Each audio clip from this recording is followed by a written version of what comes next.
What is plagiarism? Very important question from the exam perspective. CBSE board 2024. अब आते हैं इसके बारे में कि ये होता क्या एक्चुअली. तो plagiarism is stealing someone else intellectual work and representing it as your own work. मतलब कि एक तो चोरी, ऊपर से सीना चोरी, कि चोरी तो करा है लेकिन है तो मेरा. ठीक है. Without giving credit to creator or without citing the source of information. कोई क्रेडिट नहीं दे रहे हो कि हाँ मैंने कहाँ से चुराया है, कि मैंने ये डाटा विकिपीडिया से चुराया है या किसी और थर्ड पार्टी वेबसाइट से चुराया है और मैं उसे अपने प्रोजेक्ट में लगा रहा हूँ. ठीक है. तो ये होता है प्लेगरिज्म. क्रेडिट नहीं दे रहे हो बेसिकली आप कि आपने कहाँ से वो सोर्स ऑफ इन्फॉर्मेशन ली है. Plagiarism is an offence because it involves copyright infringement and not giving the credit to author. कोई क्रेडिट देने दो रहे हो तो आप क्या कर रहे हो, एक बहुत बड़ा ऑफेंस कर रहे हो. यार मेहनत किसी और की और आप उसको अपने पास यूज करके और क्या पता पैसा कमा सकते हो या कुछ फेम कमा सकते हो. तो इसलिए प्रॉपर क्रेडिट दो कि हाँ जिसकी इंफॉर्मेशन है वो लिख भी दो कि हाँ यार ये तो मैंने यहाँ से लिया. सोर्स बेसिकली वो लिख दो कि कहाँ से आपने लिया है. आगे, act then involves plagiarism, turning in someone else's work as your own.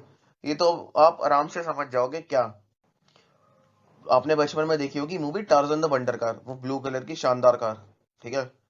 तो उसमें क्या था, अजय देवगन रिवेंज ही तो ले रहा था किन से, उन चार विलेन से. क्यों, उन्होंने उस अजय देवगन की कार का डिजाइन चोरी कर लिया था और आगे उन्होंने बिना अजय देवगन को बताए उन्होंने वो कार लॉन्च कर दी थी. ठीक है. तो उन्होंने कार बिना अजय देवगन को बताए लॉन्च कर दी और उन्होंने बता दी ये तो हमारी कंपनी की है, फोर फॉक्स कंपनी की है.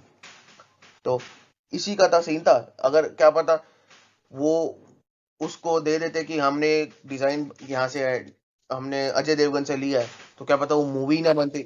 मूवी बनानी थी तो इसलिए हमें वो कंटेंट क्या करना था, चोरी भी करना था. तो इसलिए तो भी मूवी बनती. बेसिकली क्या था, उसकी कार का डिजाइन उन्होंने चोरी कर लिया था और उन्होंने अपना बना के आगे मार्केट में लॉन्च कर दिया. आगे, कॉपिंग वर्ड्स और ideas from someone else without giving credit.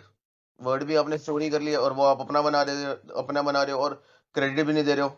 ठीक है तो मेहनत ना कि यार किसी और की, तो हमें हमेशा क्रेडिट देना चाहिए. Failing to put a quotation in quotation mark, ये भी एक वो है प्लेगरिज्म. आगे, giving incorrect information about the source of a quotation. जैसे कोटेशन तो है, चलो मैंने कोई क्या नाम है, एक ले ली सिद्धू की शायरी, नवजोत सिंह सिद्धू की शायरी, और मैं लिख रहा हूँ गुलाम अली की है. ये तो गलत है ना. तो प्रॉपर अपना इंफॉर्मेशन प्रोवाइड करो कि हाँ ये मैंने कहाँ से ली है. ठीक है. और गलत भी मत बताओ कि है बंदे की, ए बंदे की है और बता रहे हो बी बंदे से लिया मैंने. Changing words but copying the sentence structure of a source without giving credit. मतलब आप क्या कर रहे हो, थोड़े से वर्ड चेंज कर दिए, रोहन से सोहन कर दिया या कुछ दिन को आपने रात कर दिया, बट है तो सेंटेंस स्ट्रक्चर वो ही, बताना तो वही चाहते हो. तो ये भी एक प्लेगरिज्म है. आगे, how to avoid plagiarism. You must give credit wherever you use another person's idea opinion और थियरी. किसी भी पर्सन का आप आइडिया या ओपिनियन कुछ भी यूज कर रहे हो यार प्लीज उसको क्रेडिट दो, क्योंकि मेहनत है उस बंदे की. ठीक है. आप उसकी मेहनत को यूज करके क्या आप पता आप फेम कमा सकते हो या कुछ रिकग्निशन कमा सकते हो. लेकिन हाँ यार कमाओ, लेकिन लीगल वे में कमाओ कि हाँ यार उसका भी क्रेडिट दे दो कि हाँ कहाँ से वो सोर्स ऑफ इंफॉर्मेशन आपने ली है. ठीक है. वरना आप चोरी कहलाओगे. या फिर आपको क्रेडिट वहां पे ही देना है जब आप quotation of another person actual spoken या फिर रिटन वर्ड्स को आप यूज कर रहे हो. ठीक है.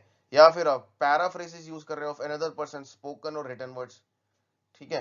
तो जहां पे भी आप लोगों की ये सब चीजें यूज कर रहे हो please give them credit so that आप लीगली कहलाओगे कि हाँ यार आपने ये सब साइटेशन वाइटेशन दिया कि हाँ आप बच सकते हो. वरना आप प्लेगरिज्म कर रहे हो तो आप पे कुछ भी काम कर सकता है वो बंदा जिसका वो डेटा है, जो कि अगर वो उसने प्रूफ दिखा दी है. ठीक है. तो that's it about this video. See you in the next one.